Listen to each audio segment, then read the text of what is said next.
Faculty of ટેકનોલોજીના ડીને lab attendant કર્મચારીને તેની પર્સનલ લોનના કાગળો પર સહી સિક્કા નહીં કરી આપતા તેઓ રોષે ભરાયા ને ધરણા પર બેઠા હતા.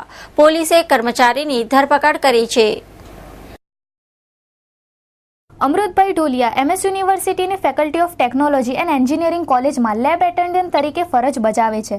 તેમણે કામકાજ અર્થે પર્સનલ લોન મૂકી છે, જે લોનના દસ્તાવેજો તેમજ કાગળો પર ફેકલ્ટીના ડીને સહી સિક્કા નહીં કરી આપતા તેમને ડીન સામે આંદોલન છેડી ફેકલ્ટીના કેમ્પસમાં ધરણા પર બેસી ગયા હતા અને રોષ વ્યક્ત કર્યો હતો. આ બનાવને પગલે ફેકલ્ટીનું વાતાવરણ અશાંત બનતા ડીને પોલીસને બોલાવ્યા હતા. પોલીસે ધરણા પર બેસેલા અમૃતભાઈ ઢોલિયાની અટકાયત કરી હતી. ફેકલ્ટી ડીને પોલીસે બોલાવવાના ભરેલા પગલાંને કારણે અમૃતભાઈ રોષે ભરાયા છે અને અદાલતના દ્વાર ખખડાવવાની ચીમકી આપી હતી અને છેવટ સુધી લડી લેશે તેવી તૈયારી પણ બતાવી હતી.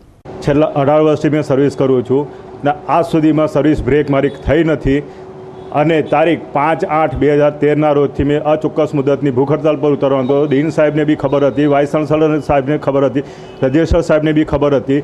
તેમ છતાં બી આજે ફેકલ્ટીના ડીન 2 દિવસની રજા પર ઉતરી ગયા. તો ફેકલ્ટી ડીનની જવાબદારી કેટલી?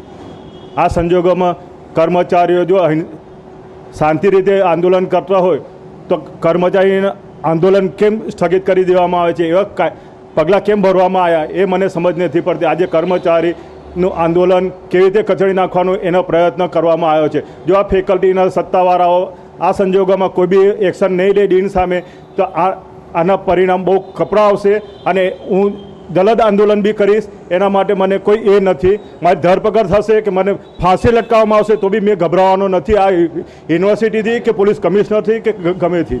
મારી માંગણી એટલી જ છે કે અલ્હાબાદ બેંકમાં જે MOU થયેલું છે એમાં પર્સનલ લોન કર્મચારીને મળતી હોય છે.